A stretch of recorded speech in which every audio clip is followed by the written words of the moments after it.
Good morning. It is Wednesday, right? Wednesday morning, 10 a.m. Pacific time here at the Witch's Box, and welcome. We're doing our monthly Q&A for this month's box, which is a pendulum box that we sent out earlier in April, and this is really the second video that you get with the box. So for those of you who are not subscribed to the Witch's Box, what happens is that you get a deep dive class at the beginning of each month as the box is being mailed to you, so that you know what to expect, but also you have a good solid foundation of information in terms of how to use what you're getting. And then you get the box and you have access to the forum so that you can talk with other people about your process, your experience, whatever questions you might have. And then we do this general Q&A in case there are like any more burning questions, but also to give people who are not subscribed to the box an opportunity to interact with us as well. And for those of you who bought the individual pendulum box. So all of that to say is that here we are. Hi, good morning. This is really a general Q&A. This box was really centered around working with a pendulum. So you got a pendulum, you got two different pendulum boards, and a besom so that you can use that in a ritual that I wrote. So these are the boards. Let's see if I can do this right side up. Here's one board. And I'm not going to show you every single thing that was in this box because the box came with two pendulum boards, a pendulum, 2 bags of botanicals to use in your magical work, the besom, which is actually in the other house, so I don't have it here with me. So there were quite a few things, but really what this is designed for is for all of us to get together. And if you have questions about divination with regards to using the pendulum, this is the time to talk all things pendulum and magic and divination. It's been a pretty big week around these parts when it comes to that, because we just spent the last Friday, Saturday, and Sunday in our very first virtual retreat, and it was for Finding the Oracle, which was beautiful work, definitely very deeply steeped in divination. So divination has been up. It's been a big month for it, and I love it. It's one of the things I think that witches are probably attracted to the most when it comes to being a witch, but also one of our probably most used tools, even when we don't know we're using it. And there are, luckily for us, so many beautiful ways of expressing that practice, right? We've got pendulums, we've got oracles, we've got tarot cards, we've got runes. We have all sorts of methods throughout the history and lineage of witches all over the world for using different things to divine the future, to divine what path we need to take, to help us make decisions for ourselves when we're really facing some difficulty, but we want guidance. Divination has a lot of beautiful applications in our lives as witches, in our spiritual lives. So hello, Nessa. Hello, Renee. Hello, Emrans. Good morning. Good morning. So yeah, I'm here for you, basically. So if you have questions with regards to pendulums and how to use them and divination in general, let's talk about it. I've got my coffee. I've got my nummy clothes on today. I'm a little bit more, I'm pretty casual anyway, but I'm definitely into the soft, casual kind of PJ legging life today. So it's all very chill. I think, hey, Miss Emily, how are you? Emily's here as well. And I also completely forgot about today, which I think it was because I'm still recovering from the weekend. But here we are. All that needs to happen is that we hang out and talk. Hi, Meg. Welcome. Hi, Alexis. Hello. I love these early morning gatherings with all of you. It's kind of nice. It's not kind of, it's totally nice. But I also love that I can, bring my coffee. Last night we had our book coven gathering with Anwin Avalon, who, it was such a beautiful pleasure to have her. This is one of the books that we talked about. This was one of the books that we sent out for the April book subscription, not the box subscription, but the book subscription. And the other book is actually still at my house. So I didn't have both with me here when I did the live last night, but we talked about water magic and all sorts of things. And it was beautiful. So that's part of, I think, too, why I'm a little slow, because I've been like on video, like nonstop for like the last 5 days. I'm like, oh my gosh. Numbing clothes. This AM is my robe. Oh, the robe. Robes are gorgeous to have. Hi, Jacqueline. Hi, Susan. And then Nessa says that it's 6 p.m. in Portugal, but hey, I'm done for the day and I'm in pajamas already. Beautiful. Listen, I know that life because when I get home early, from the minute I get home, the first thing that happens is the bra comes off, right? I mean, I am walking through the door. I'm not even in my bedroom, and already it's like I am taking things off. And there's nothing better than getting home and just pajamas. It's a ritual. It's such a ritual. If my husband's watching this, he's probably rolling his eyes because he's like, "You talk more about pajamas, I think, than anyone I ever know." But they're like, they're sacred clothing. I'm telling you right now. Hey, Miss Esther. Hello, loves. I'm driving and listening in. Loved my box. Question 1. Are there any questions off limits? Oh, I think you sent this somewhere. Such as love readings, cheating, divorce. I generally don't do love readings. No, this is how I roll. There's nothing that's off limits. You just need to be responsible and come at it with the understanding that you are responsible for what you get. And if you want to ask about cheating spouses, you can, but you need to be aware that you're probably opening a door that's going to cause you a whole world of hurt and potential chaos that you need to be ready for. If you're not ready for that, then don't ask the question, right? There are ethical considerations. People sometimes really feel very ethically resistant to asking information about other people, which I totally respect. I think that we all really need to be mindful of that. Even when you're in a relationship, you might feel like you have ownership over that information. Like, I should be able to know if someone's cheating on me or not. But is that the healthiest way to approach getting that information? Or is the healthiest way to approach that information to really have a sit down heart to heart with your partner, whoever they may be, and say, I don't feel comfortable in this relationship. I'm having a lot of doubts. How do we work with this? Right? So there are definitely healthier ways of doing it. The other thing, I have a personal ethical issue around things like privacy. I know this is a super unpopular idea, and it's not related to pendulums, but it's definitely related to readings.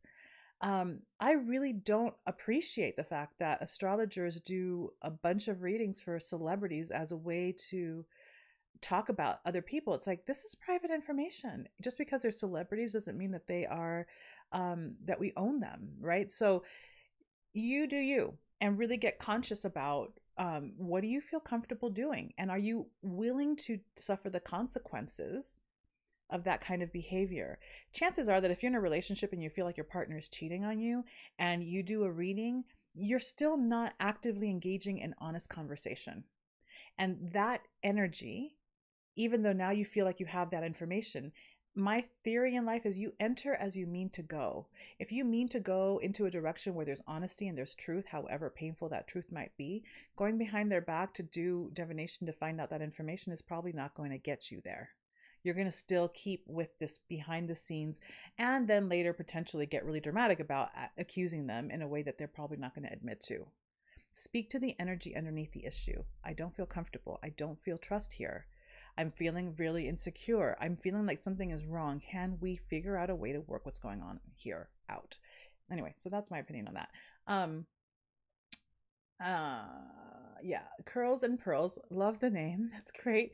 Good afternoon. I'm so excited. I signed up for the box and the books and Moon Coven. Beautiful. Welcome to all three. That's fantastic. New moon stuff is going up on the Moon Ritual Coven module section today. Yes, Emerin says it was amazing last night. Definitely. Good afternoon from Florida. Hi, Darlene in Florida. Welcome.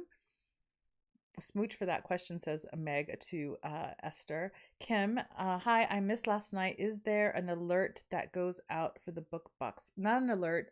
It is it's listed in the forum, and then the link is also in the tracking email that you got when those books went out. So you need to keep those, and then just keep checking in on the forum so that you remember when you're communicating with other people regarding the book and the reading.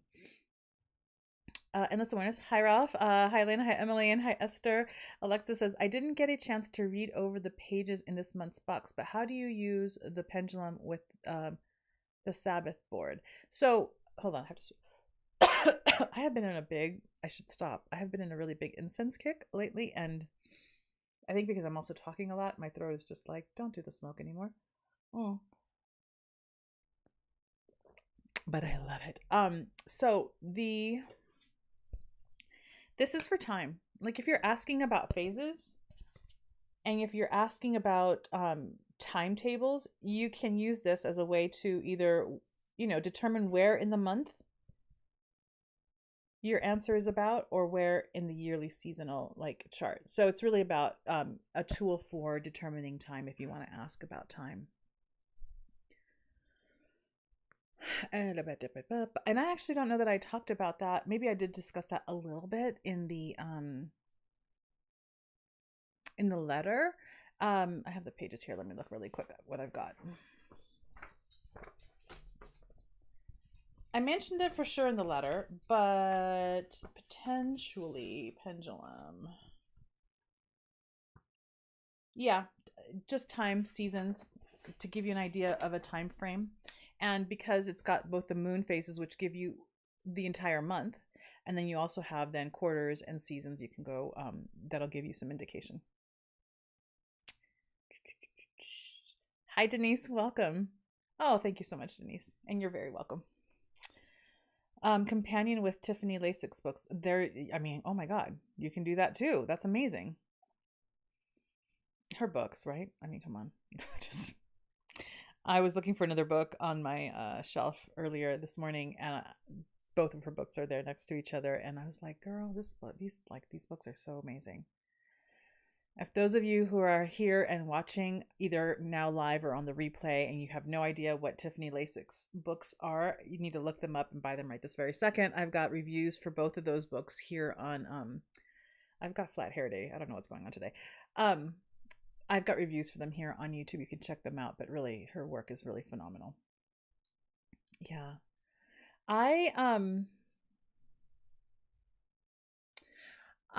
kind of go back and forth between working with the pendulum and working with channeling. That's kind of like right now where I groove. You all know that I kind of move in and out of different modalities over time. I go in phases, and I'm really loving the channeling. I'm loving how number one, in order to really do it, I have to slow down and I have to create some sense of spaciousness and stillness within myself, which serves me in a bunch of other ways throughout my day. So I get like that dual benefit. And then I just love, because I love writing, I love automatic writing, but I'm also part of, like, I love tapping into the spirit world. It's just kind of my jam. So that tends to be like my go-to. But there are times when it's like, I just need to get clarity. I've got a lot of noise. And I need to make a decision. And usually I can make decisions really quickly, but every once in a while I get hit like with I don't know. The pendulum is amazing for that, because I just get quiet for a second and then I let the pendulum do the work, and then I get direction. And usually, is this true? Let me check in. Usually, I don't want to give it a percentage, but for most of the time, when I get the answer, even though I may not like the answer, it's like, no, I got it. No, that's exactly what it needs to be, right? Like it's confirmation. So that's where I tend to go to when I'm just really struggling with, I need to know what my next step is, and talk to me. Like I need help. And the pendulum is like the quick method for me, which I really like, because sometimes you just need it quick and easy. You just, you don't have time to spend an hour channeling and doing, right? So we've got tools to kind of compensate for those needs, and I love that. Esther says, I'm in a red light. How do I use herbs in the box with pendulum, and any books you can recommend on pendulums? Okay, no. I read a book. I don't even remember the name of the book. I read a book a while back on pendulums. It was a pretty basic book, but it gives you a nice comprehensive understanding of pendulums. But I also just recently saw another one when I was like, window shopping through Amazon, and I didn't get it, but I don't remember the name. It's something pendulum. So if you do a search on pendulums, you can find books on pendulums. I can't give you any real review in one way or another, only because I haven't read, I've only read the one, and I'm going to really quickly just look at my Kindle so I can tell you. Come on. All right, well, my Kindle is kicking up. What was the other thing I was going to tell you? Oh, the herbs. Let me talk about the herbs, but hold on. Kindle.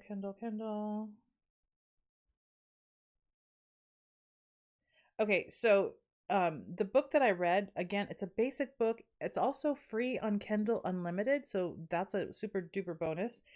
It is called Pendulum: The Ultimate Guide to the Magic of Pendulums and How to Use Them. And it's by, oh my goodness, Mari Silva. And Mari is spelled Mari. Last name is Silva. Free on Kindle Unlimited if you have Kindle. So there's that. That's the one that I read a while ago. Like, I don't know how long ago it was. It was a while ago. And then maybe do some research on other books that you can check out. And the herbs. Okay, so let's talk about the herbs. In the box, you get summer savory leaf and you get celery seeds. So summer savory, I like. I mean, it smells amazing, but I like it because it really, for me, it's a kick up for like your intellect and your creativity. It's a great botanical ally also for healing. But I like the creativity and I like that intellect aspect of it. And I'll tell you how to use it in a minute. And then with the celery seeds, which, where are my celery seeds? It enhances psychic vision and mental focus, all the things that we all love and need. I have not done this to these boards because I have boards of my own, but you know, I the more I go forward, the more messy I become in terms of like my down and dirty witchcraft. And so what I love to do is that when I'm going to use something like this in my magic, I consecrate it and I use the herbs to consecrate them. And so one of that might look like you get a mortar and pestle, you grind, you don't need a lot. It doesn't have to be a whole lot of botanicals. You get a pinch of each or a pinch of one or whatever mixture of herbs that you want to kind of give that power to the pendulum board as well. And I'm speaking specifically of the pendulum boards as an example of how to use them. I grind it up into a powder and then I anoint the entire board with, you can do the back or the front or both, because if you do the front, it's going to get messy. It will not look like this anymore. It'll look patinaed, it'll look kind of dirty, a little smudged in a really, I think, super sexy way. I anoint the whole thing with an oil. If I can't find an oil that is in good combination the herbs that I'm using, or a good combination with the intention that I want, my go-to is olive oil. I love olive oil. Everyone has olive oil in their kitchen. Olive and peace. I mean, you can weave peace into any working, into any spell. It's a good thing to have no matter what you do, right? So olive oil is a really great, like, on hand in your kitchen witch, like, ingredient that's always available. I will anoint the whole thing with oil. I think I've talked about this before. It's also a hint into the future box that's coming.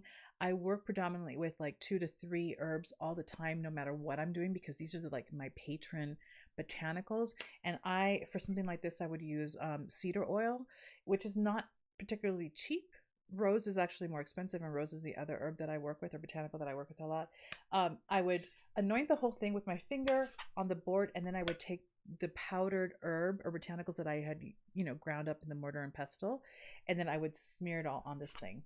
And then you can get like a towel or a paper towel to kind of like not polish it, but almost polish it so that you get the excess off. But then you've got like beautiful herbs now encrusted in like little nooks and crannies. The smell becomes amazing, and the entire thing just becomes an incredible power portal for what you've used those herbs for. Love it. So that's how I recommend that you use, at least in this particular box. You've got 2 herbs that can be really beneficial for anointing or consecrating your boards. You can do it on the white one as well. But you also have other herbs that I've sent you that might be really great for this as well. I have said in the past, in particular in the last year or so, pandemic, not assembly line, like supply chain issues. It used to be that every single time that I sent you a box, the herbs that were in those boxes had exact and direct correlation to what the intention of the box is. That has not been consistently the case anymore in the last year because sourcing has become really difficult. But in the case of this box, both of these herbs do have properties that can definitely support and help concentrate your work with the pendulum and the pendulum boards. And that happened to be like a little bit of a lucky thing that, suddenly I was able to find what I needed. Okay, I've missed a lot, so let me go back.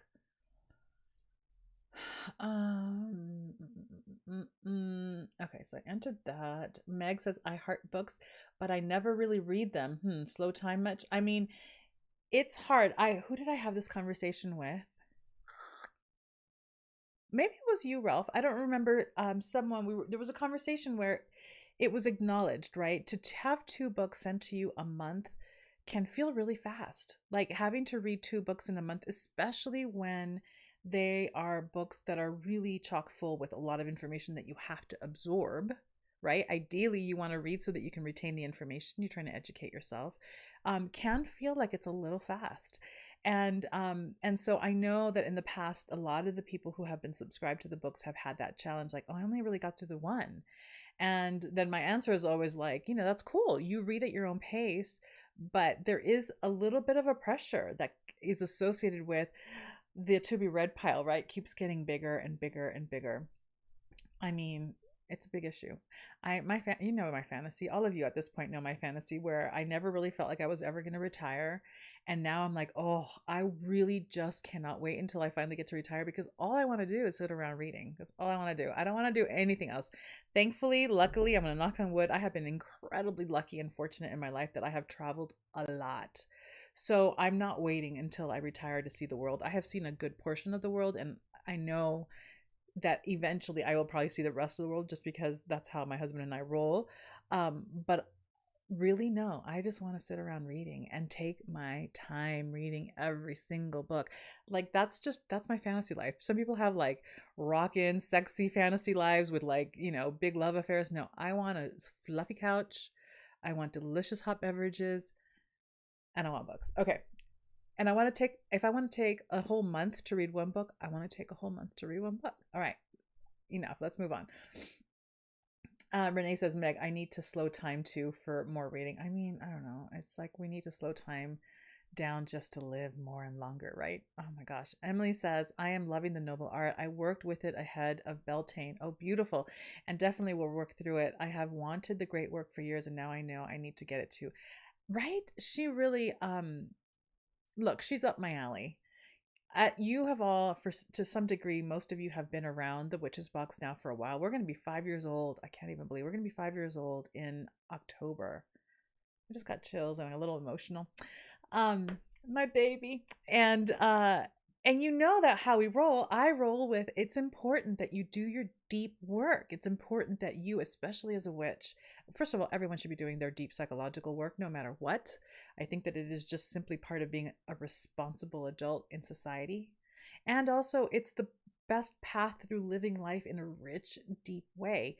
But as a witch, my God, the more you know yourself, the more impact you're going to have in your life and the life around you, and the more deeply lived your life is going to be. And so Tiffany Lazic's work really facilitates that in a beautiful way that is very woven deeply, intimately with witchcraft. I mean, I cannot say enough about these two books, and I'm just thrilled and excited for what she might come up with next, because again, we've asked her when she's come and spoken here for our live book coven gatherings.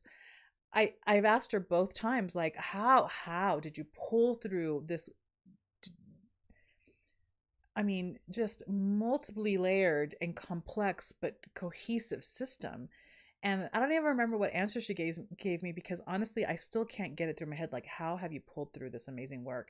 I can only imagine what she's going to come up with next. Every witch should be reading these books and working them. They're that good. Okay, this is not a review of those books, but there it is. Just when I think that I really am just too slow and I'm not going to have anything to say, I can't shut up. Like, what is happening? Okay, let's see. Oh, wait, is that called dabbing? Okay, Meg. Oh my God. Virgo Phoenix Rising says, I loved my first box and the pendulum is on point. Thank you, April. Beautiful. Jamie, Emily, yes, love the noble art. Meg says, a great work too, guys. They are heavy books and fantastic laptop shelves. That's cute. They are, right? I know. You want to prop up your... Kim says, good morning, everyone. Hi, Kim. I have read and did the workings for the great work. It's fantastic. I have the noble art on my list too. What time of year would you suggest I start the noble art? Just pick it up. Pick it up. I mean, my recommendation is for both books, always read like at least the first introductory chapter, and then just go right to whatever season we happen to be in and start there. And it's beautiful that way because you can do that. But I think for both books, and Emily, you might be able to correct me, but for both books, I think, or at least the one that you're reading, there's always the introductory chapter, and then she's got 1 to 2 chapters that just kind of give you an overview of the systems that she's using. And then you can just go right to whatever season you're in. So right now we're in spring, just jump to spring if you're in the northern hemisphere. And fall, right? Yeah, fall in the southern hemisphere.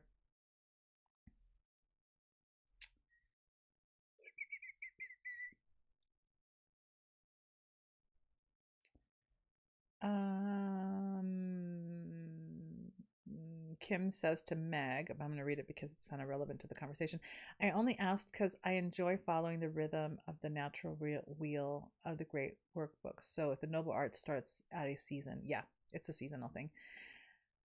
Endless awareness. Ralph says, yes, it was me, Elena. I am still trying to figure this one out. Audible only covers so many books. I know. I really wish that all these books were on Audible, because really, why aren't you on Audible? It's what it is.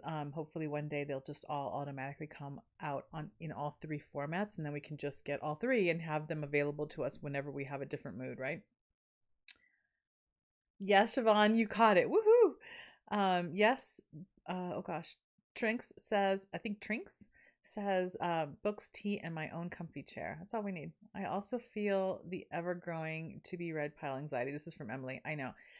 I'm not going to show you because I can't move the camera, thankfully. Because if I could move the camera to show you what is happening on my new to be read pile, like, cabinet, I wouldn't show it to you because of the deep shame that I have over just... my office was clean, you guys, for like a day. I don't understand. I don't understand. And now the book pile is just out of control. I need to figure something out. I don't know what to do. So yeah, the more I just added 3 more books to that pile yesterday, and it's like, oh God, when am I gonna get through all these books? Such problems. Aurelia says, I joined late. Which books are we talking about? We're talking about the Tiffany Lazic, the Noble Art, and the Great Work, although we're really here to talk about pendulums, but hey, we're talking about witchcraft. So remember that we can also talk about pendulums. If you have questions about them, ask away, and then we can do that too. Emily says, Tiffany's writing really influenced my work around Beltane, and I mentioned it in my Beltane video on my channel too. It was beautiful. Tiffany, I'm sorry. Emily, go ahead if you feel comfortable posting a link to your video here in the chat box so people can go check it out. Excuse me. Meg's, oh gosh. Hold on. Meg says, gosh, it would be great to be talking right now instead of chat.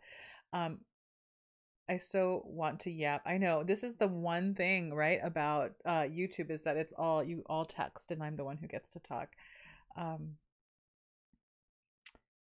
And yes, okay, so Emily posted a review that I did on the Noble Art. Hi, Angela, welcome.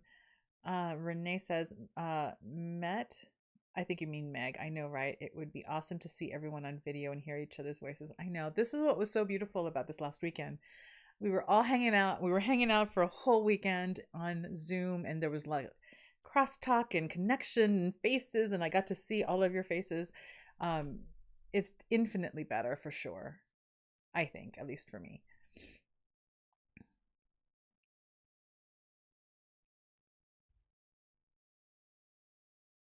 I'll have to buy the Noble Art now. This is Esther saying that. Meg says, if I could actually give you guys a picture of my office right now, you would be shocked. I mean, I don't know that I would. I got to tell you, it's a situation over here. But so some people had issues with this. Some people didn't. And I don't know why. But, you know, we have that free... we have the free forum, the Witches Gathering, for everyone. You don't have to be subscribed to any of our products to have access to that forum. And people have been posting photos of their witchy crafts and things on there. Please feel free to go there, and you can share your photos there so that we can see and then talk about it. And that's the free forum. And then obviously those of you who receive the box have also, you also have access to the Witches deep dive forum, because that comes with your subscription. And then I mean, everyone's a little separate, right? So the people who are subscribed to the box have their own forum. The people that are subscribed to the books have their own forum. If you're some of those people who are subscribed to both, you have access to both, obviously. But everybody, whether you're subscribed to anything that we have or not, has access to the Witches Gathering forum. And there's, you know, all sorts of conversations going on there.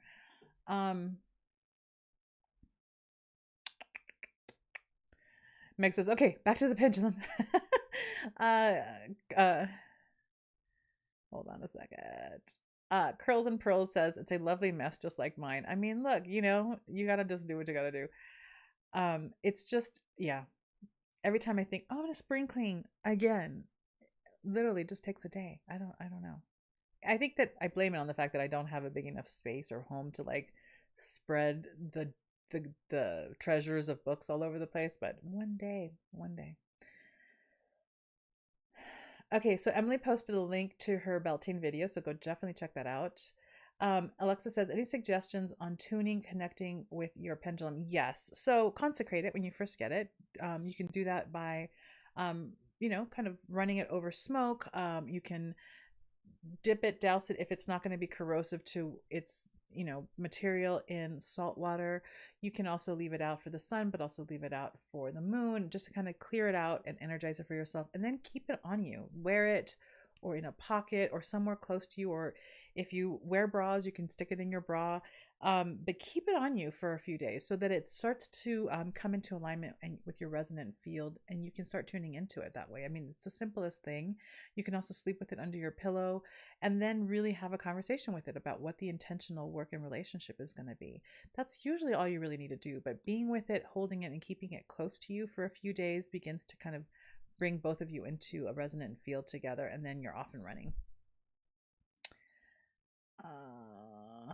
Oh, Jamie Curran says, I started following you about a month ago, Emily, on YouTube. Absolutely enjoy all the content. She does great content. And I'm really sad and I feel awful because I don't get to watch as much of Emily as I'd like, only because I just don't have the time to be watching a lot of YouTube videos. But every time I catch something, I'm like, look at Emily. It's really cool. Oh, Emily says, this weekend was wonderful. I'm still kind of in the afterglow, but still a little tired from it. But just it was just such a beautiful thing. So for those of you who weren't able to join us for the virtual retreat, it's Finding the Oracle. There's a page on the website. You'll see it in like our second menu bar. If you're interested in doing that next year, because we're going to do it yearly, then there's like a little sign up for notification whenever that goes live again next year. It was an amazing a retreat. It was virtual. Everyone got to be in their own spaces, and we hung out on Zoom, and it was great. Stella says, what's the best material to start with a pendulum, crystal or copper? You know, I don't have an opinion on that, to be honest with you. It's really whatever material calls to you quickest and the most. Obviously different material will have different charges, but you can come into relationship and bond with that fairly quickly. I've had wood, I've had copper, I've had like quartz crystal. This is like a strawberry quartz. I've had all sorts of different things. Let me think, is there anything that I haven't liked? I mean, look, I've used a ring because, you know, coming into a Cuban family, sometimes you go old school and you just put a ring on the end of a string and that's what works. Because I like to be bougie. I don't actually know that this would matter, but I'd like to use an actual a full metal, not like a cheaper ring that's got different types of metal in it, either silver or gold or copper or brass, but nothing else. But that's just kind of my thing. So no, I don't know that there's anything that I would recommend starting with, because ultimately I think that the energy that the pendulum is tuning into is already there regardless of its material.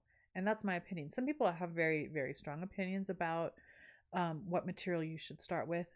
I actually don't know because I don't pay attention to that. I don't think that it matters. I think what really matters is what you're called to. And I was going to post in our forum, which I still might, Tree, who is our graphic designer and in England, she ordered several pendulums for a group that she was doing from someone on Etsy who ran out very quickly because suddenly they became really popular. But they're these beautifully carved wooden pendulums that are gorgeous that I wanted to order. When I went to order one, they were sold out. But I'll try to link that in the forum because those are really, really beautiful. There's something also about the beauty of the piece. So sometimes, listen, you do what you do. You put a rock at the end of a string, or you put a ring at the end of the string, or a penny at the end of the string, or you have a crystal at the end of the string like this.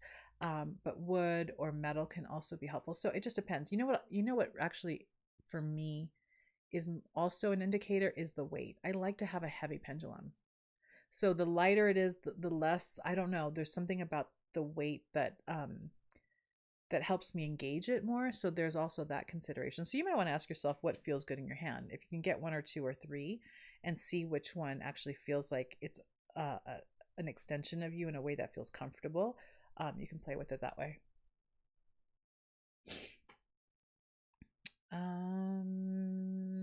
Oh, hold on. Hold on. Kim says, I get just as anxious over TWBs as I do my own book lists. I know, I get it. I get it.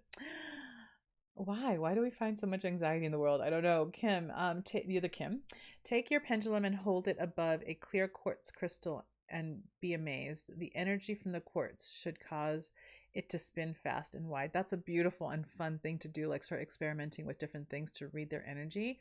Beautiful. Thank you for suggesting that. Siobhan says, I used to have a lovely pendulum that helped me with directions when I was backpacking. I mean, yes. Yes, that is one of probably the oldest forms or ways of using a pendulum in history. Absolutely. Fantastic. You say that, and I'm just kind of not triggered, but it pings a little bit more significant right now because we're in the middle of spring and we are part of the PCT Trail, the Pacific Coast Hikers Trail. That goes from Mexico all the way to Canada. And so right now our town is just filled with PCT hikers that are just kind of hiking across town, kind of reprovisioning and taking a minute before they go back onto their trail. So yeah, I mean, you mentioned backpacking. That's immediately what came to mind. I cannot imagine backpacking that amount of time and that length of space. But I wonder how many of them are witches out there and they're like penduluming, that's not a word, their way through. I mean, it's a well-trodden trail for sure, but you know. Renee says, Elena, here's an idea. When you go to retire, you can read aloud, record, and then we would have these books as audible books. You could have part-time income from publishers. Listen, I wouldn't mind doing that. I think that would be a lot of fun to just sit in a room and read books out loud.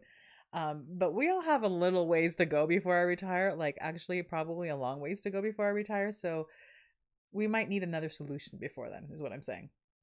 Curls and Pearls says, I'm working on mine right now while I have you guys up on my computer. I'm assuming that you mean you're bonding with your pendulum. Kat, hi Kat.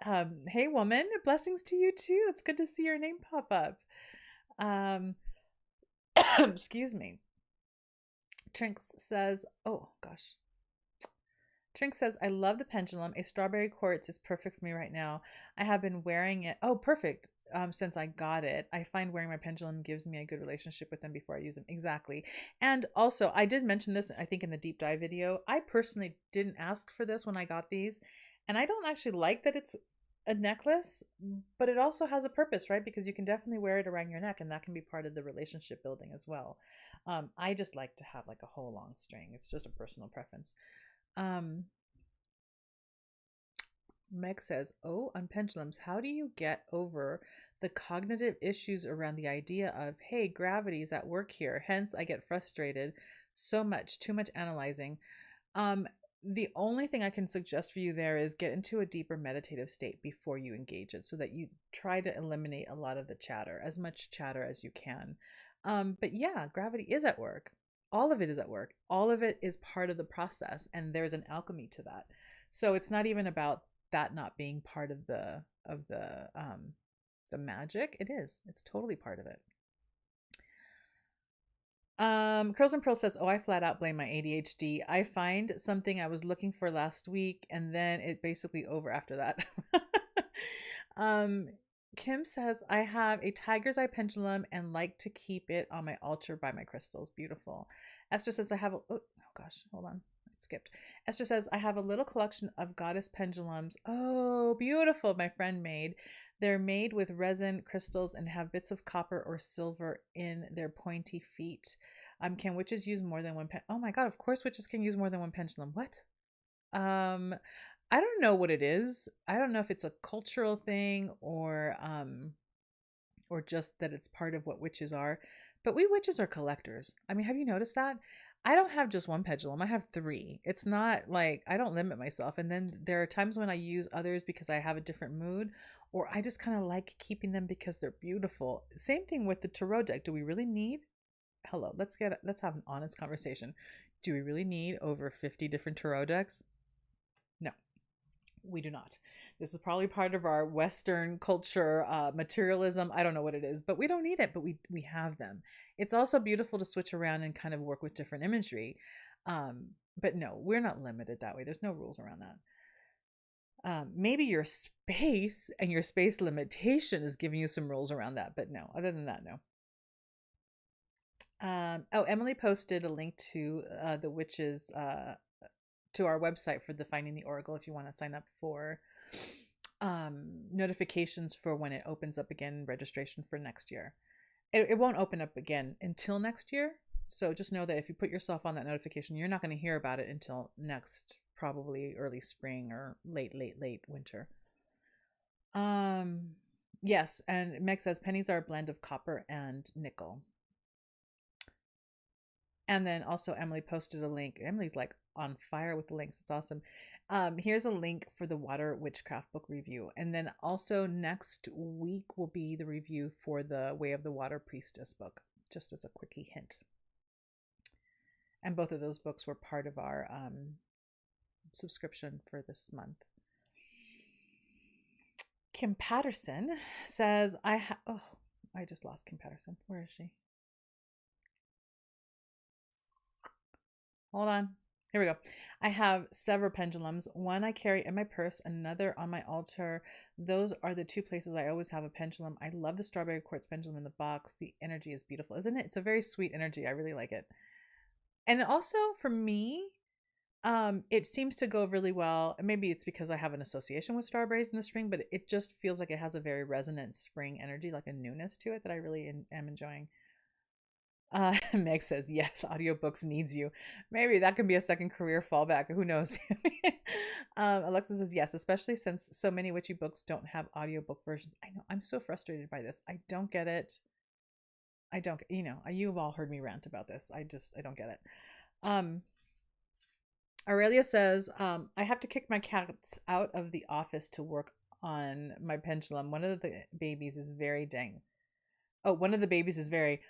dangly thing. No, I know. You cannot have cats around when you're working with a pendulum. That's completely defeats the entire purpose. Emily says, I've never really used them a lot. For a while I used an acorn. Oh yeah, that's beautiful. An acorn on a string, but I didn't use it a lot until I lost my mobile phone.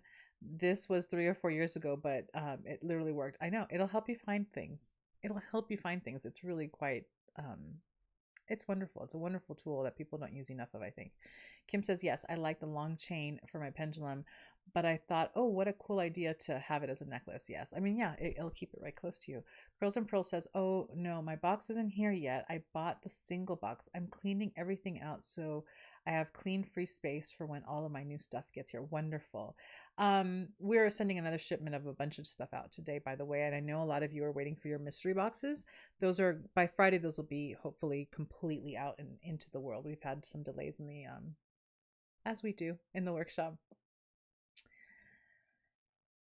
Jenny says, do you have any pendulum storage ideas? I've seen a few online, but wonder if the energies would be affected when several are hung close together. I don't feel that that's the case when they're hung close together, because they're all working for the same purpose. Hold on, I gotta drink some.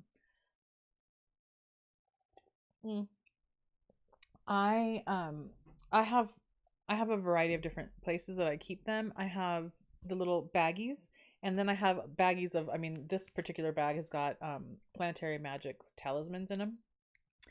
But I also use them for pendulums, and all of them kind of rest in a wooden box that I have on my altar. I have quite a few wooden boxes on my altar.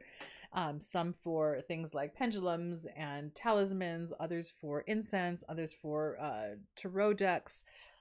So no, it's not going to affect them because they're all working towards the same intention, right? You're using them all for the same thing. And there are your tools. So even if you were using them for something different, they're all yours, responding to your intention and the way you want to use them and work with them.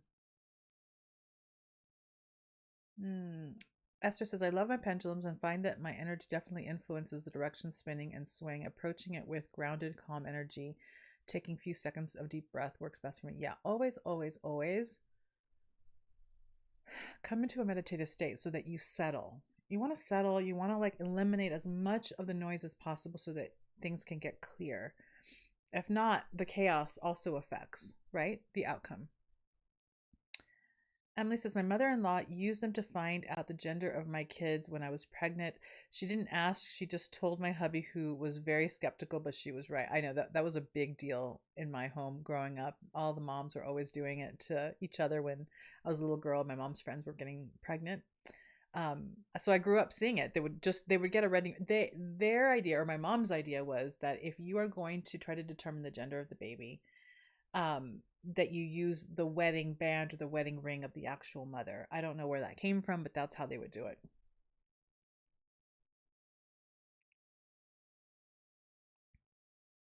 And I don't remember the accuracy of their pendulum reading, to be honest with you, but they kept doing it. So Susan says, I have two pendulums, a quartz crystal in a velvet pouch and a small opalite one in a travel altar in my purse. I love them. This will be my first pendulum, so I'm excited. Oh, good, good, good. Jennifer says, one of my favorite divination items is the Ouija board from your box last year. I know. I love that board. That board was created for us by Laura Ellison of Your Sacred Life. She does beautiful work. I love that. That was one of my favorite pieces, I think, overall that we ever had made for the Witches Box. Esther says, I also like to use a pendulum when fixing candles to ask if the candle is complete. Oh, beautiful. I also ask which elevated ancestor was helping me. So that's cool. Oh, gorgeous. That's gorgeous. Hey, Lexi, welcome. No worries. We're all here. And you can always watch it on the replay if you missed anything. Virgo Phoenix Rising says, I'm getting an amplifying energy from the strawberry quartz as well. Is that normal? Absolutely. I mean, it's a crystal. Yeah. And so usually crystals amplify. And again, and I keep talking about this in different ways, in different settings, but talk to it. Have a relationship with the tool that you're using, and really get familiar with its language. So if the language that it's speaking to you in is in this sense or this vibration of elevated energy, see if you can meet that there. But I think at this point, it's pretty safe to say, at least from my perspective, all things hold a particular energy signature, whether it's an inanimate object or not. And so being able to feel that is indicative that you're sensitive enough to feel that, which is great. And that's the beginning of a conversation with it. That's so interesting about doing the gender reading based on the mother's wedding ring. I know it was, I don't know that it's a Cuban thing. I know Esther is not Cuban, but she's familiar with the Cuban culture. So I don't know, Esther, is that familiar to you too, that the wedding ring was used? I don't know where she got that, but it was like the thing. They would use the wedding ring. And now sadly she's not alive anymore to ask her, so I have no idea where I don't know where that rule, I guess, came from. Curls and Pearls said, what about using them with runes? Any books on that for recommendation? Books on using pendulums with runes? I don't know. No, I can't. Nothing like that comes to mind, but that would be an interesting combination. I've never used them that way. But I can see how there might be some really major applications for that. I think that would be fantastic. Angela says, my cousin's mom used her ring and necklace chain. I think it was an amethyst, but it was so long ago. Yeah, these are just like the rituals of our youth, right? Or our upbringing that. And my mom wasn't particularly witchy, but my father was a santero, so there was definitely a cosmology of magic and spirits in our home. But yeah. Siobhan says, I don't know about runes, but I use mine with tarot sometimes for clarification. Oh, yeah, this is a great example. You want clarification because when we're using tarot or oracle cards, sometimes the answer is so nebulous and you have to really do a lot of introspection around the answer. You pull out that pendulum, and that pendulum will give you some like clarification in a direction that is concrete, which is fantastic. I don't know why it says that, but we're going to go like this.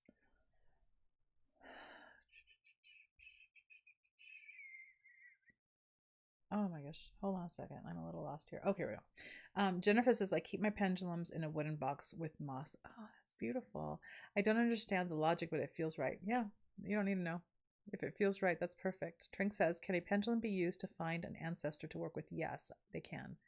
I don't know much about my family history, so I've been unsure about trying anything, but I'm comfortable with pendulums. Yeah, start with pendulums and ask questions like, you can ask all sorts of questions. Are there ancestors around me right now that want to work with me? Yes or no, right? You can start as simple as that. Or is there an ancestor around that needs attention? Yes or no? That in combination, sometimes if you have a spirit board or a Ouija board, can help you kind of flesh out that information because it can give you words, whereas a pendulum will not. But in terms of finding out what you have around you, who you have around you, is someone wanting to communicate with you, and you have some ideas around what that might be, you can get, the affirmative or the negative in terms of yes or no. So that's a beautiful way to start with that for sure. I'm going to take a little drinky drink.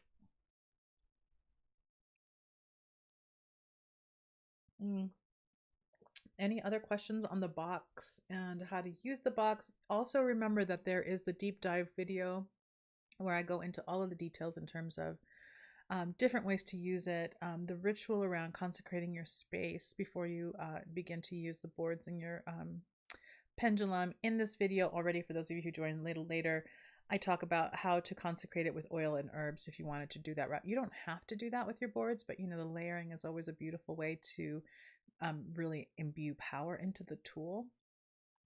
You're welcome. And yeah, like that. Like that. Next month's box is really just kind of me. It's really like not even about you. It is about you, but it's not about you. It's really about me honoring and paying homage to the botanicals that I love so much. So we're going to be working with those. And then I don't know what's coming up right now. I don't remember anything beyond May. Drinks. Jennifer says I can relate as I'm adopted. Yeah. Also, I like to say this often in terms of ancestral work. I know we want names. I know we want to know, like, where did you live? When did you live? What were the years? Know that after a while, the ancestors become so far removed from that, like, initial incarnated life that that's not even part of the important information anymore. Like, for them, it's like such a far off, transitory thing. Also, understand that when you have a long, long, long lineage of ancestors, some of them have been part of various different lives. And so the when and the who and the how feels important to us, but isn't really at the core of who they are. It's more. They are more. They encompass a lot more. They have more to give and more to share, and they're holding more. So don't get caught up in the I don't know what her name is or his name is or what their name is. It's not coming through. Don't get caught up in that. Ask other questions like, how can we work together? What needs to happen here? Is there healing that you can facilitate or that I can facilitate in you? Trust me when I tell you that you're going to get a whole wave of information, even if you have no idea when this person was alive and what their name is and where they are on the family tree. If you're not getting that initial information, put that aside for a while and just focus on what really is the meat and substance of the relationship, which is, what are we here to do together and what can we do together to heal the entire line, to move forward, to do whatever needs to be done. Meg says roses. Yes, we are going back into the world of roses and cedar and lavender. And yeah, like that. I'm excited about it. It's all very, very botanical. Can you make a video on that? Make a video on roses or ancestors? What are we talking about? Because, we veer everywhere in these videos. Um, Meg said, Meg, I know that I mentioned it on Tuesday, but who knows? I don't know how many overlaps there are in these gatherings. Emily says, I'm so excited for the Botanical Box. I work with rose in a lot of my practice too. Virgo Phoenix Rising says, I'm excited for the rose box as well. My grandma worked with it and I can honor her with that. Oh, beautiful, beautiful. Sold. Yeah, botanicals are beautiful. And it's such a great way to not only connect beyond ourselves, right? Because we're connecting with a living entity in nature. But they're beautiful. They add an element of beauty and an element of pleasure because of the scent.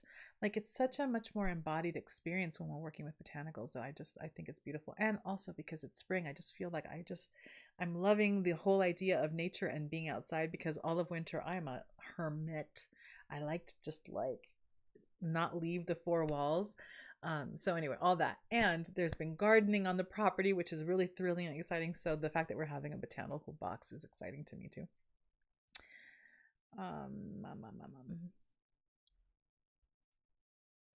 Trust me, I gotcha. Rita, hi Rita. I wished you were somewhere in Europe as I'm living in Antwerp, Belgium. I hear Antwerp, Belgium is freaking amazing. I've never been. And I kind of wish I was in Europe too, not gonna lie. Meg says, Rita, I will be in France, goddess and God willing, in 3 years or less. Are you moving to France, Meg? My husband and I have talked a lot about, we've been kind of toying with moving to Spain. We love Spain. We love Europe. And before COVID hit, we were set to go back to Europe. We couldn't, obviously. And also I was like getting closer and closer and closer to finding a way to apply for residency in Spain so that we'd have dual, the ability to bail out in case we needed to, because at the time this country was run by someone that I just felt like was going to, trash the entire nation, and we needed to be able to bail. And then, COVID hit, everything kind of got derailed, and now we're toying with this idea slightly again, although I don't know, but we'll be back in Europe probably within the next year or so, because it's a really beautiful place to be. So much history there and all the things. Although if we were to ever move to Europe, we would still be having to ship things from the United States and not Europe, because it would be a whole other financial disaster to ship a business or ship things out of a different. Okay, I'm going to talk about that.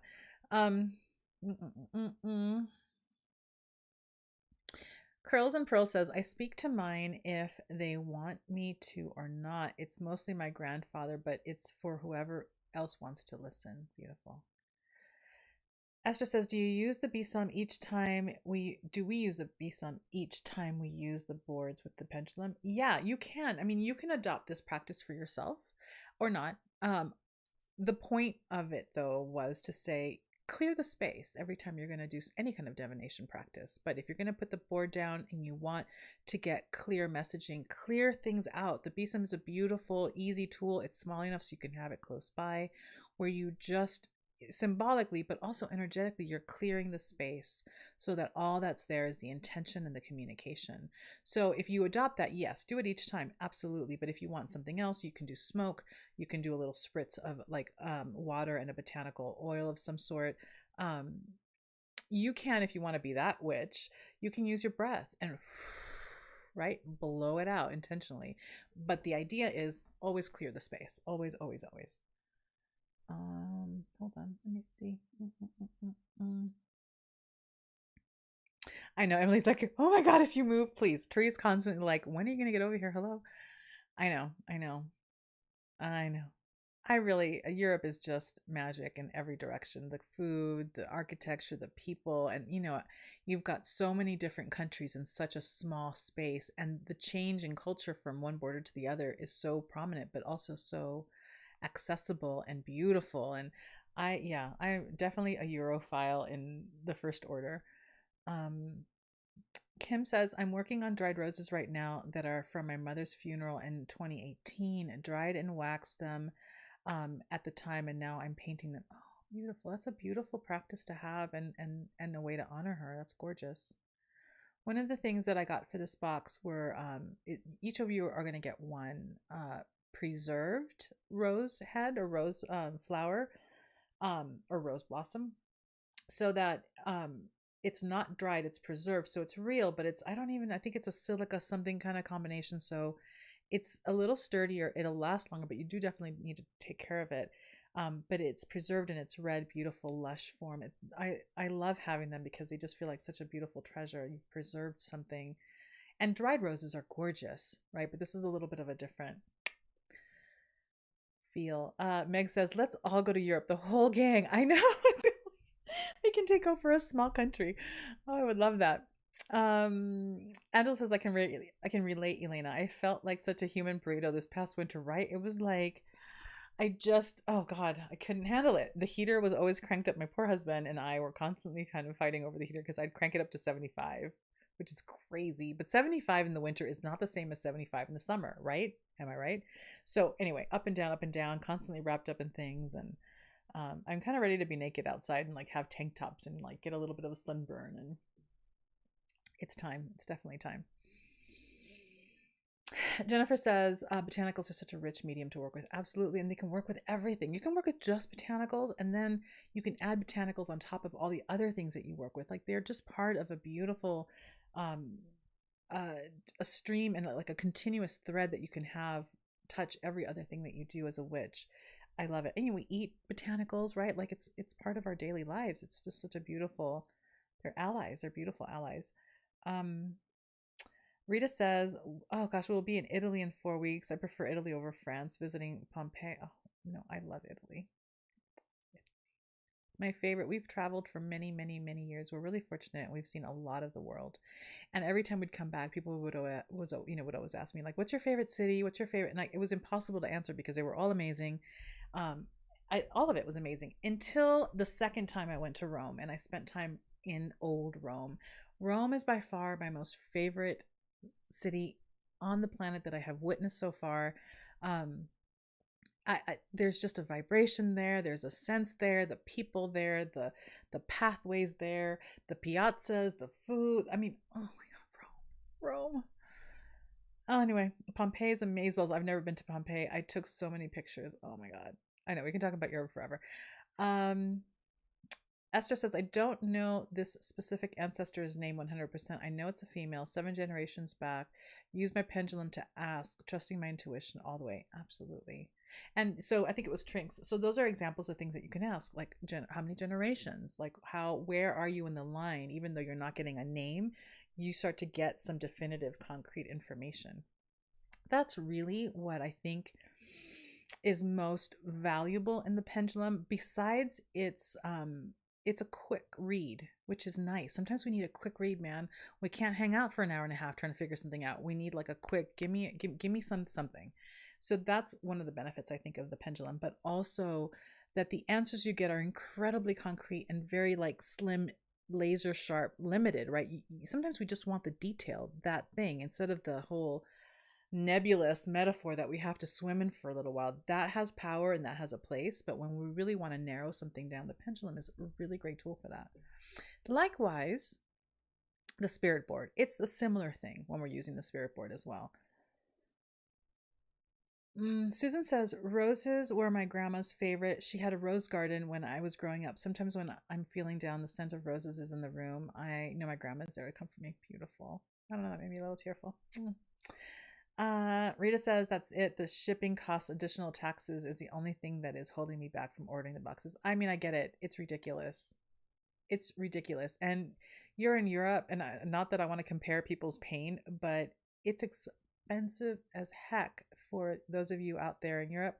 But for those of you out in Australia and New Zealand, I mean, it's kind of obscene. I don't understand. I love and I'm grateful and I appreciate that all of you are subscribing, but it's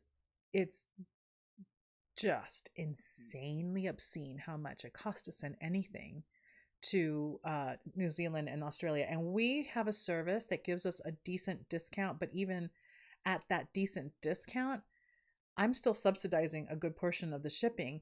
I, as an example, but this is how crazy the world is right now. As an example, sending a mystery box to Australia cost us 60 something dollars to send. Keep in mind the box cost $100. This person paid, I think, $45 in shipping, $42 or $45 in shipping, and then we subsidized the rest. But without the discount, which was a huge discount, it would have cost $263. Who the hell has that money? That's insane. And it feels like every week it just gets incrementally higher and higher and higher. So listen, I feel for you. Don't feel like you have to subscribe. We're doing more and more offerings as time passes that you can participate in things where it's digital, so you don't have to deal with spending a good portion of the money just on getting the box there. It's a lot. I know that that's not very markety, but that's just the reality of the world that we live in.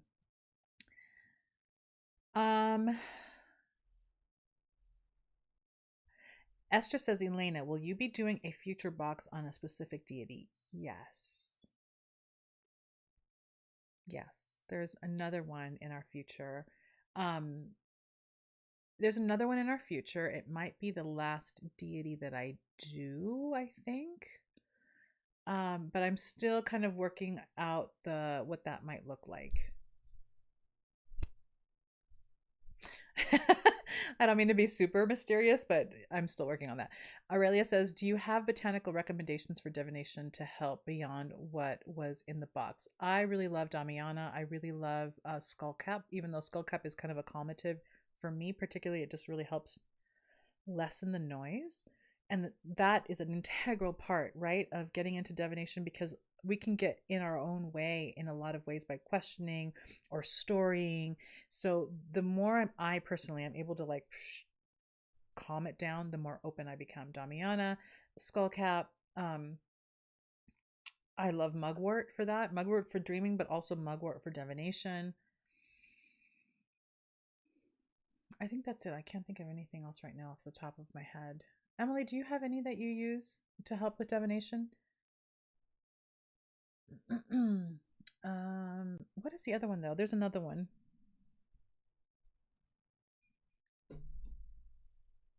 There's another one that wants to be said, but I cannot for the life of me make the like connection. But if I can, I'll say it.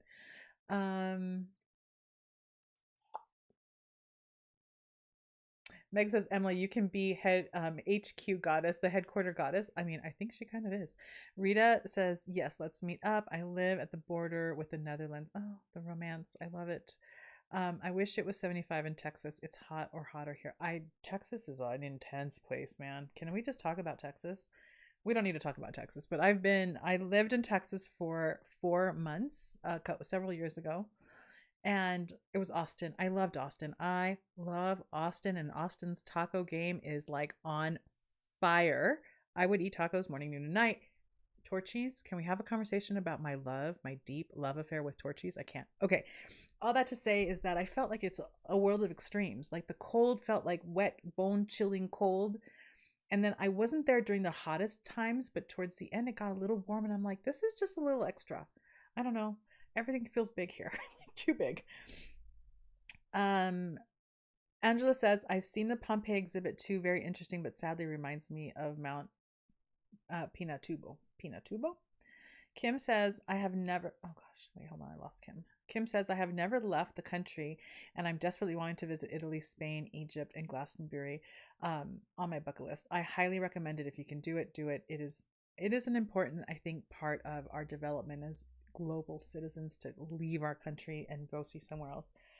Because up until then, you just, not only do you not know, but it's very easy, even when you're the most conscious person, to be very ethnocentric around the way you were raised and your personal culture. When you get out, your world just expands in a really profoundly important way.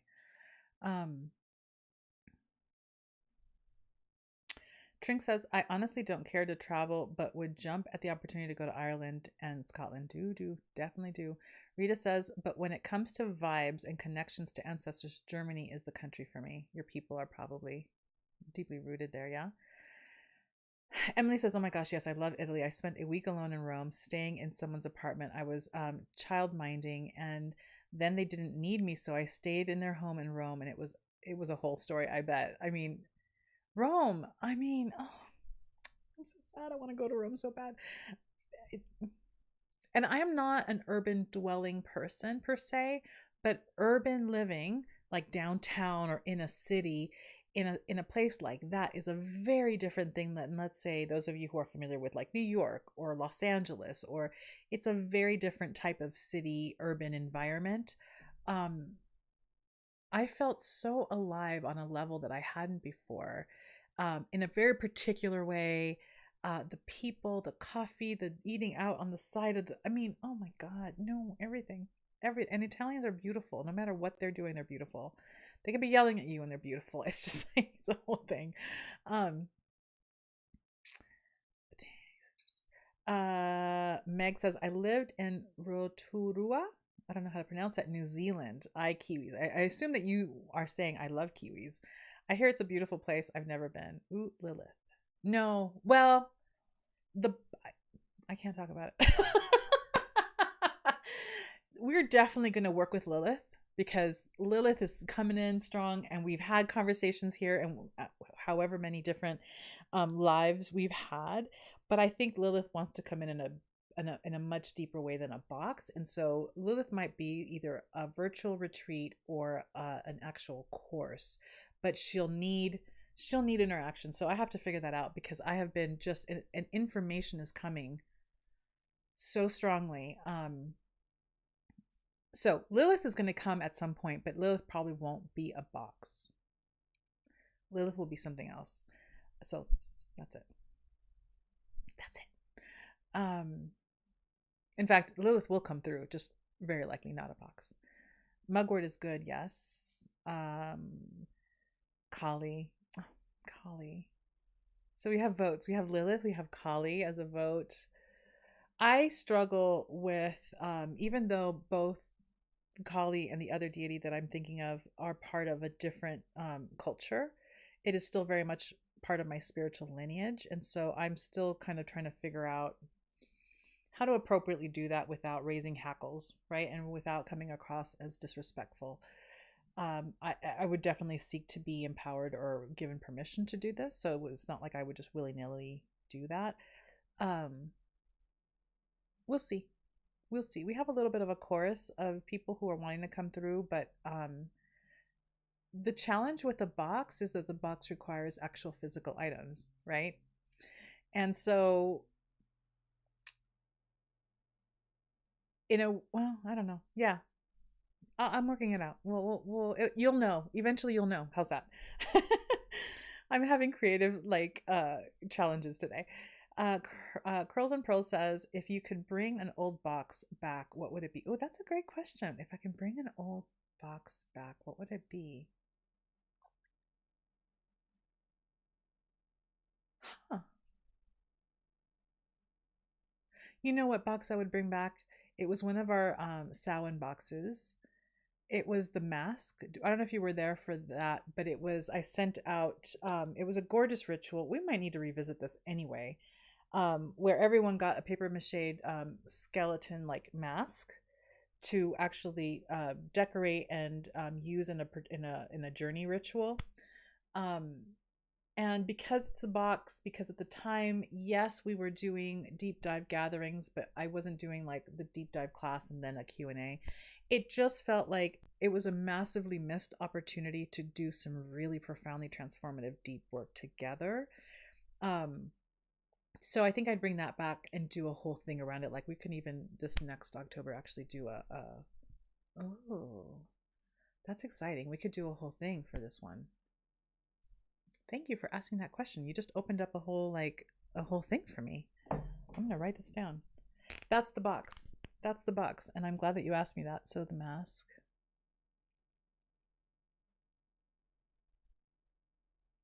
Hold on, sorry. I know dead space is kind of crazy on here, but I just needed to write that down. Okay.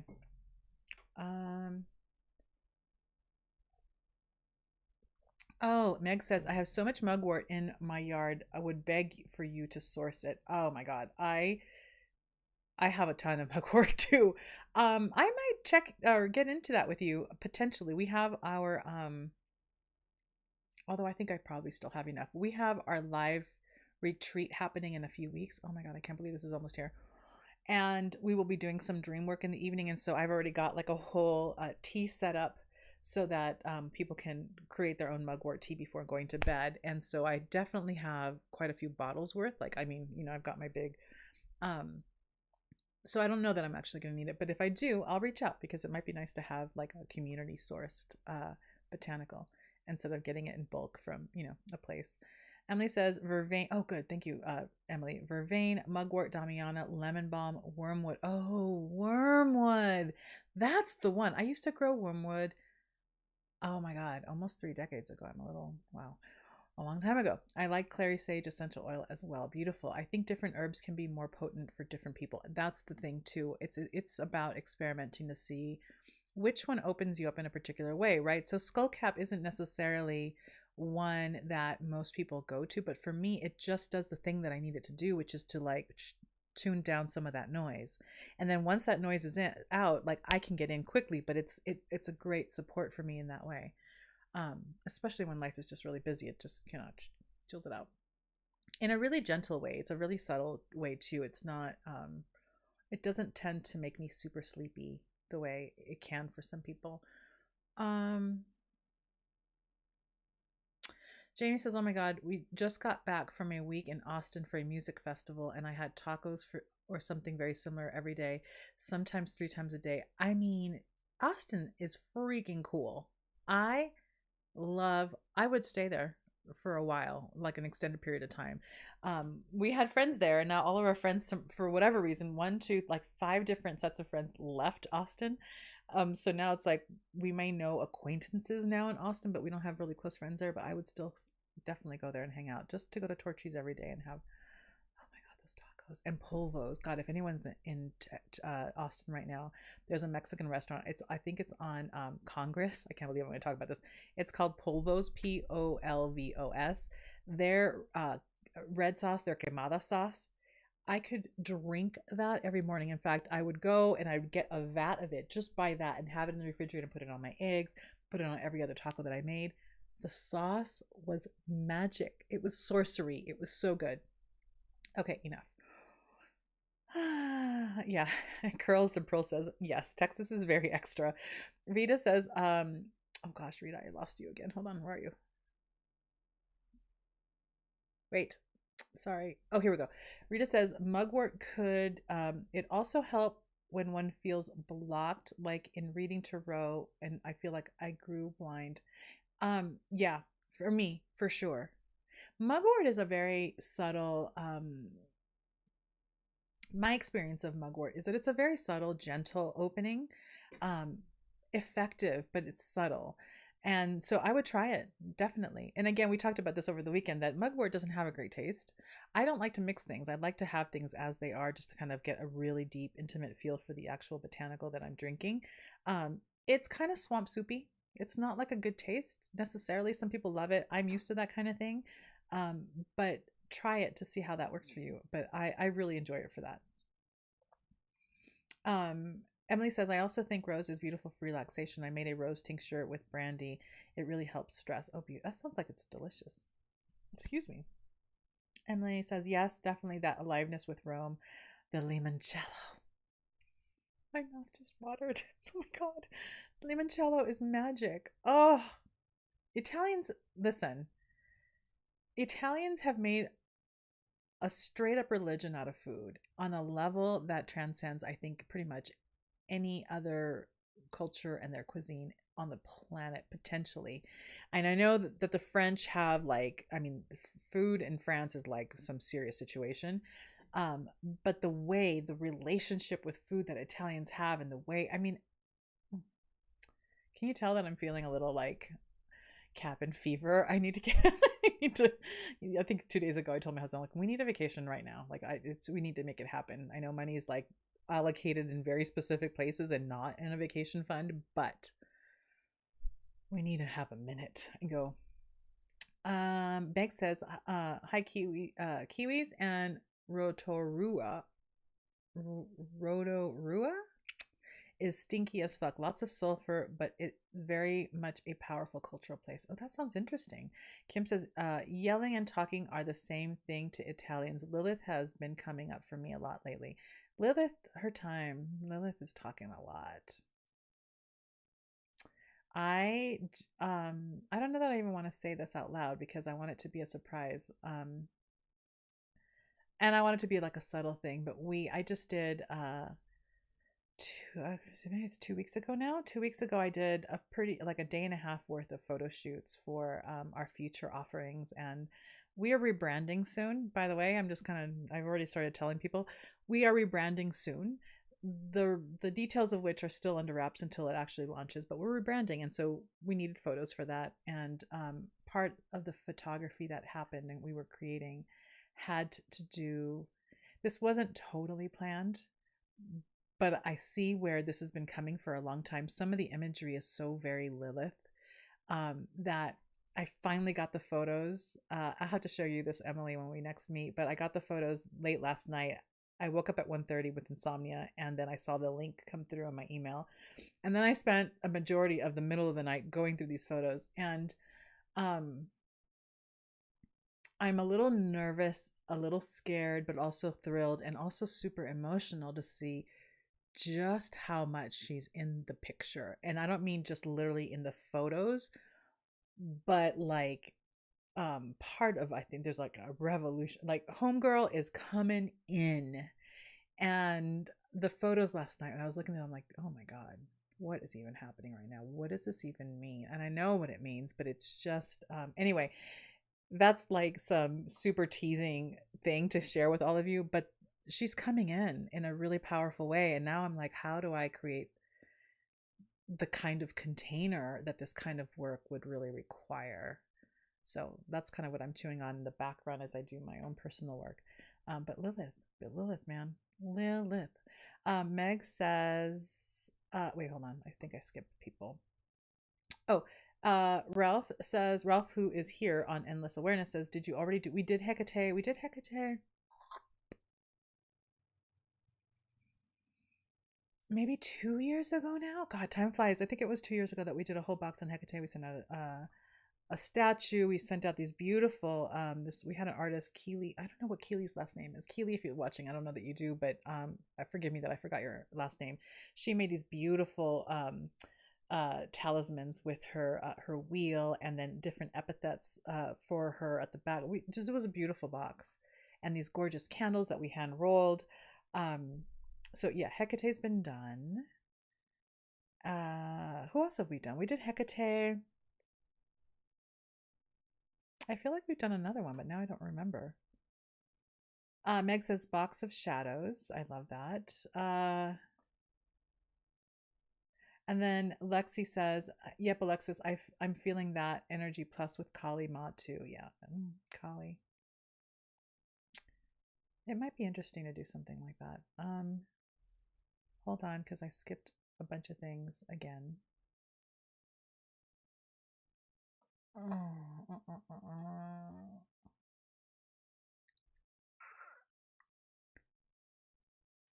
Okay, Box of Shadows. Okay, now I'm back on track, so sorry about that. Jamie says, would love a Hecate box. I think it may have already been done though. Yeah, no, for sure it was.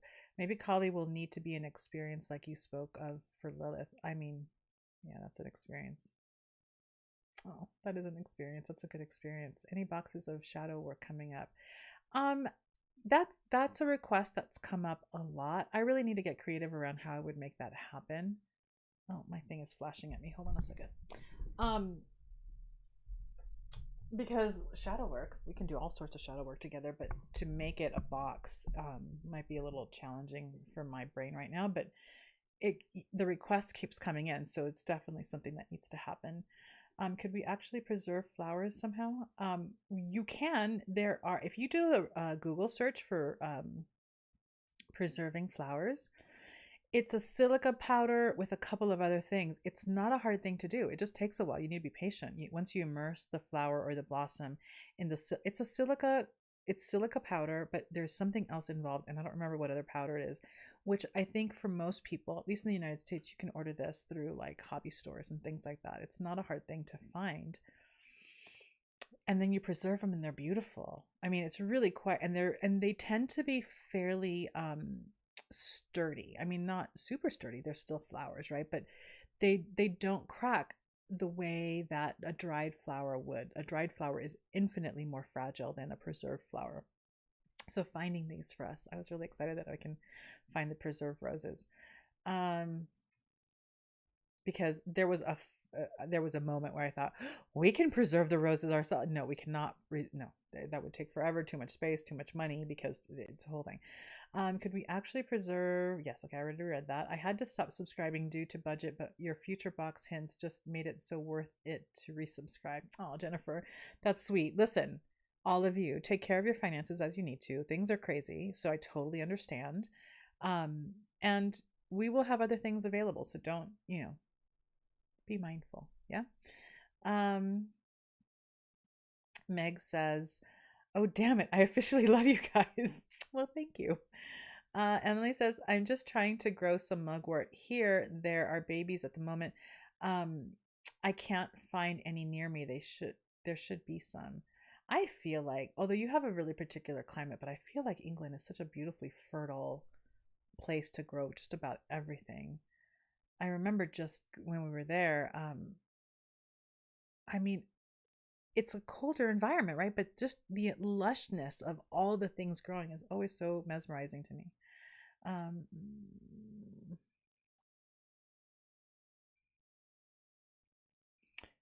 Esther says, I ordered The Mysteries of the Dark Moon after the retreat. Oh, yeah, great book. And got it on Audible. Diving deep with these practices. The educational component has been missing from my Odisha initiation. Beautiful. Yeah, that is such a good book. That is a classic back in the day, maybe it was early 1990s. Um, it's still on mine is like weathered, and now it's all the pages have yellowed.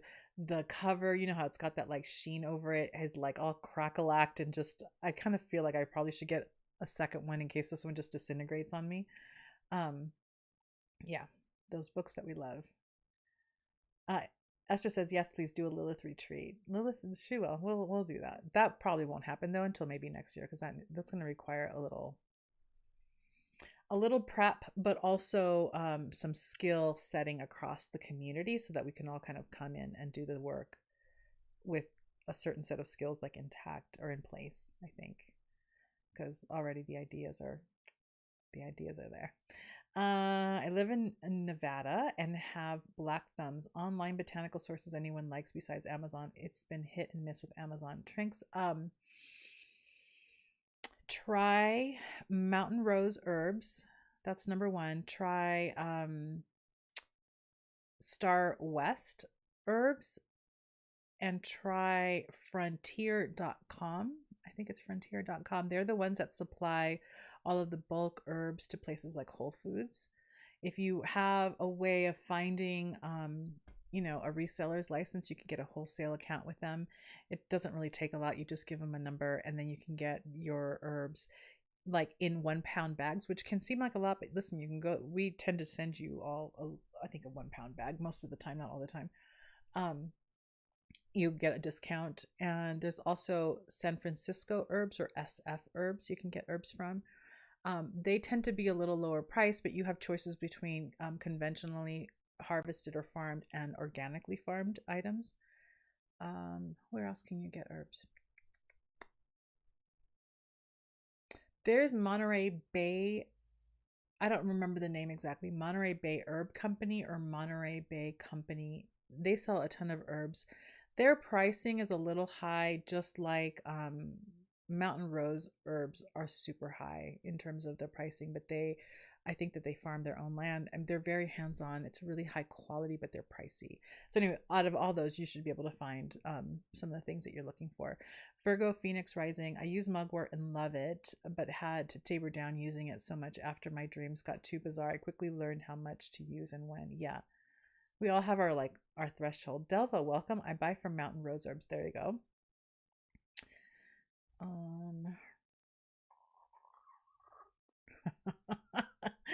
I saw what you said. Hold on, but I skipped around. I used mugwort. Okay, I read that. I read that. I read that.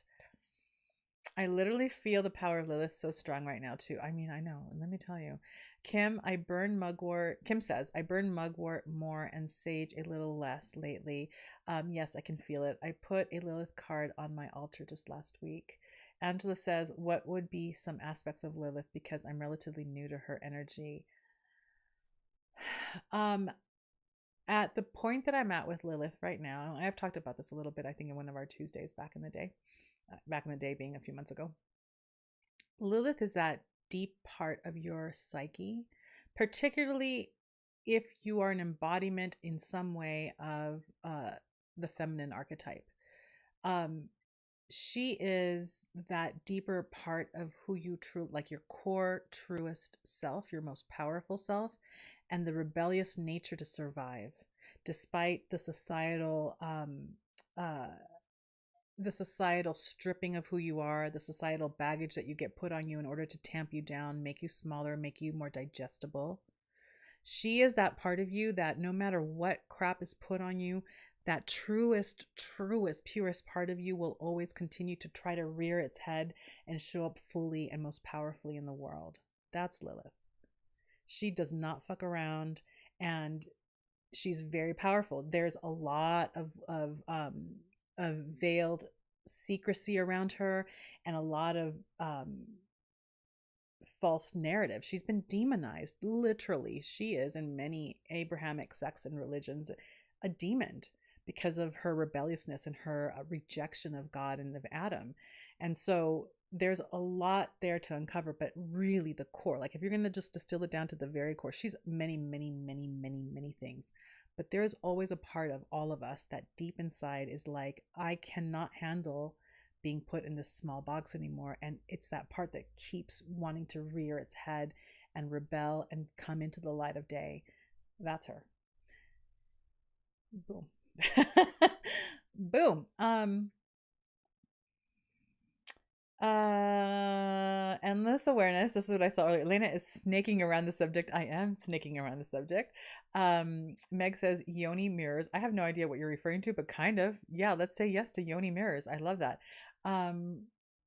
What else is going on here? Hecate was my favorite box you've done. Oh, wonderful. That's good to hear. Auralia says, I vaguely recall the Morrigan. Oh my God. Yes, we did the Morrigan. Oh my God. Yes, that was the other deity that we did. We did the Morrigan, and that was last year, if I'm not mistaken, 2020. Late last year? Recently. We did the Morrigan recently. Oh my God.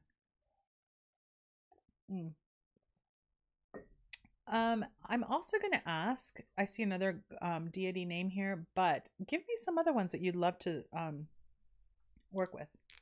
I'm going to add Freya to my list.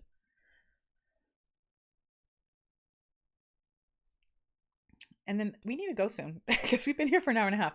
That was the Morgan was last October. Thank you.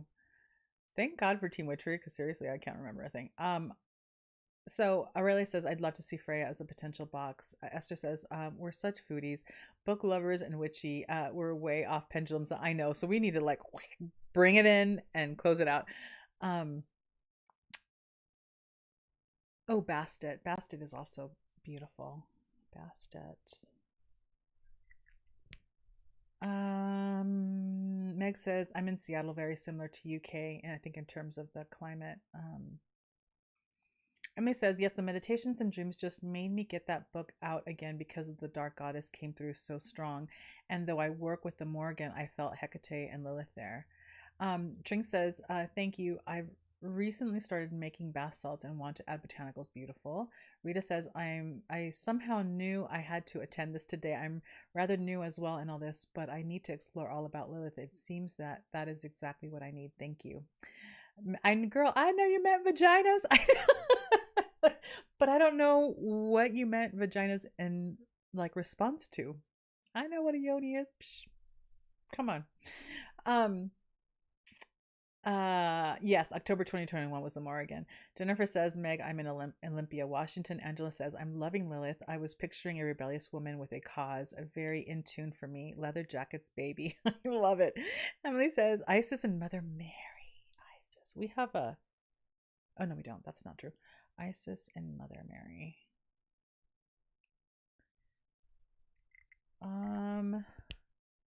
Pele and Diana. Oh, Diana.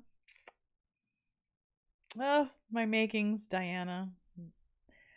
My path as a witch started as a Dianic witch a long, long, long lifetime ago. Ishtar. Beautiful. Endless awareness says, I think it's perfect that we are going back and forth from subject to subject like a pendulum, right? Oh, see, I love how you pulled that in together. Beautiful. Thank you. Emily says Yoni. Yes. Esther, Artemis, Oshun, Mi Madre, Vesta, or Hestia.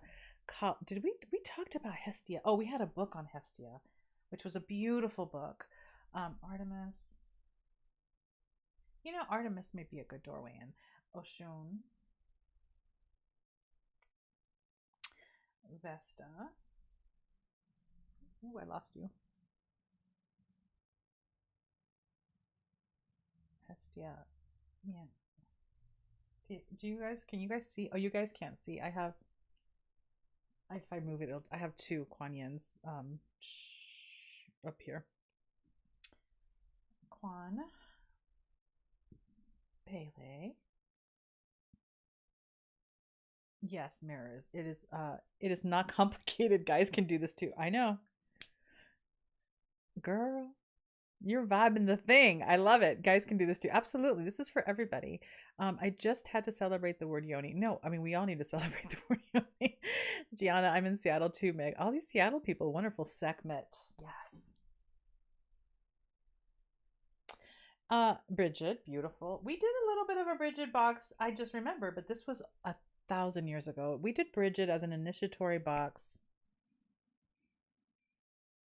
Oh my God, probably 4 years ago. Like this was earlier, maybe 5. Yeah, 4.5 years ago. It was very, very early on in our little business life that we have here. You should definitely do some videos about your practice and your journey, Elena. Oh, yeah. I mean, look, the thing that we did this weekend was definitely part of my practice. But yeah, I just need to figure out a organized manner in which to get it all down. Mother Mary is my patron. Love her energy deeply. Beautiful. Angela says, oh, Emily, I would love to work with you. I sense the three of them are powerful together too. This is the thing, as just a quick aside, as we're talking so much about deities, you can have more than one that you work really intimately with. That's a possible thing. Absolutely. Don't feel like you have to be married to just the one. And many will work well together. Aurelia says, I'd be hesitant to accept a more Abrahamic box like Mother Mary, lots of religious trauma. I wonder if it would be possible to sort of trigger warning a box like that. I don't think that I would do a box on Mother Mary. I would probably do more of an actual like course or retreat for that, because there's a lot to unpack for those of us like I'm with you. I have a lot of baggage around anything Abrahamic, but I also recognize the importance of claiming Mary, and why and how and what particular she holds a very particular field for women that I think is important to reclaim like vehemently. But there would be a lot to unpack there that I feel like a box would not even begin to do that justice. So no, I totally hear that, Aurelia. Jamie says Aphrodite. Absolutely, Aphrodite. And what else is going on? So let's close it down. Let's start to slow down, because we can probably be here all day. And Jamie says all of the goddesses, right? I know. So I was just gonna say, as an aside, this is not even remotely like a class or deep anything, but Emily posts, I don't know, Emily, is it every Friday we'll post like a goddess card of the week with like a little so you can check that out on Instagram. And I think that we post it also on, I'm sorry, I have dry mouth. I can hear myself smacking and I don't like it. I think it's also posted on our Facebook, if I'm not mistaken. The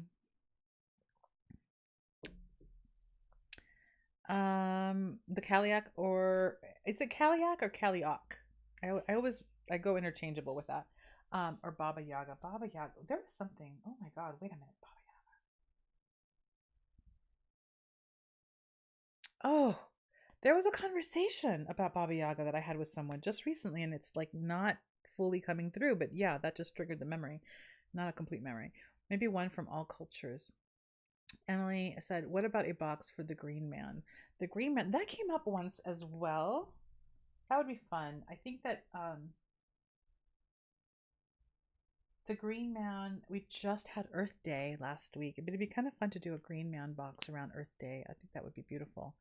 Because we also did like Gaia, right? That was another goddess that we did as Mother Earth. But Green Man is also such an important part of our energy stream. Um, let's have a womb work box. Ooh, with yoni mirrors. No, I saw that one coming. I'm surprised that it took us this long to say the words. um, that has come up. I think that a womb box might be difficult for everybody in our subscription audience, but a side box where it was a one-off thing would be kind of fun. I have a deep collection of yoni symbolism on my altar, and that might be a fun thing to do. And I also know quite a few priestesses and teachers that do deep, deep, gorgeous work around womb and yoni work for all genders too, because it's an important archetype to take on and really heal. So yeah, I wouldn't do that for the box, but I would definitely do like a side box for it for those who really feel like it's something that they want to work on and work with. Elena, how about the goddess Metzli? I've never heard of this Aztec goddess of the moon and farmers and the night. So probably not, but I'll definitely check into her because I don't know. I've never heard of this deity. Metzli, beautiful name. And the deities that are associated with lore around the Green Man. Yes. What about Nyx? Oh, look at all these beautiful names. I love it. I would love to hear all about your journey over the years. That's coming, I think. I need to write. If you've ever been on our website and you looked under Team Witchery and you see my bio is like a complete and utter cop out because it's one of those things that's always hard for me to write because I thought, God, I know that I need to do my my bona fides in some ways, and all I have is like 3 or 4 little titles and I don't have an actual bio. Everybody else in the team has a bio going on and I don't, and it was like a placeholder until I actually wrote one. I need to kind of condense and write something like that down so that you all know kind of where I'm coming from. There is a bit of that in the Harvesting the Honey page that I actually don't think you can see yet, but it was there before. In any case, yes, I definitely need to take some time and give a story of the journey. Yes, I agree around the Mary topic and reclaiming. Esther says, I chose, or rather, she chose me to work with her this year, Hestia. The book Lemon and Rosemary is awesome. That's exactly the book that I was thinking about. It was such a beautiful, I just really loved that book so much. All the gods and goddesses gotta go. Bye, Meg. We'll talk soon. I just lost my, yes, every Friday goddess of the week on Facebook and Instagram. Beautiful. Got my dog's nails done. Cute. From the Goddess Guidance cards and by Doreen Virtue. Amina says, hi, you might be interested in Gnosticism as they acknowledge the divine feminine and put importance on Mother Mary and Mary Magdalene. Absolutely. Emily says, yes, Madame Pamita has a new book. Yes, this was mentioned was it last night? This was mentioned last night that Madame Pamita has a new book on. That's exactly what it is. Thank you. Oh my God. It was last night. I'm a little tired. It was last night that this was mentioned, Madame Pamita's new book that I don't have, but I don't know that it's actually officially out yet, but we need to get on that. The Green Man, Sir Nunos. Yes, I actually wrote that down before anyone mentioned it. I've been called to learn more about Pan. I've done a ritual with Pan a few years ago, and I remember loving it. Within the workings, I was dancing with Pan. It was so special. I would love to do more. Oh, that sounds beautiful. Yes, maybe a special box for the Yoni. Elle says the list is just amazing in itself. I know. Seja says Taino goddess. I don't know anything about the Taino pantheons. Excuse me, and religion. Arabe. I'll look into that. The Magical Memoirs of Elena. I would buy it. Okay, that's a little much. I don't know that I would actually write that, but there's a story or two. Happy to help with sub editing for your bio if you like, Elena. I may need that because honestly, it's more just I don't know, what do you say? But I need to get on it. Okay. let's call this a day, shall we? We've been here for an hour and 45 minutes. I think maybe only 30% of this was talking about pendulums and the rest was all sorts of other things, but we're witches. We're talking about magical things. So there it is. I've given the hint. I mean, I've kind of given it up, the box for next month. And we will do another one of these at the last Wednesday of May so that we can talk about that box as well. And that's it. There's no major announcements right now other than boxes for the book boxes are going out for May today. And the rest of the mystery boxes that were purchased by a lot of you are going out throughout this week until Friday. And the May box, we're still waiting on a couple of things, but the May box should be going out by the end of next week, hopefully. Cross your fingers. And I think that that's it. Love you all. Thank you for hanging out. I love this conversation. And we will be back here on Friday with a guided meditation, a live guided meditation. It'll be the one that was supposed to happen last Friday but didn't. This is me talking to Emily because I owe you information. And yeah, that's it. That's all. Take care, and I will see you all soon. Like that.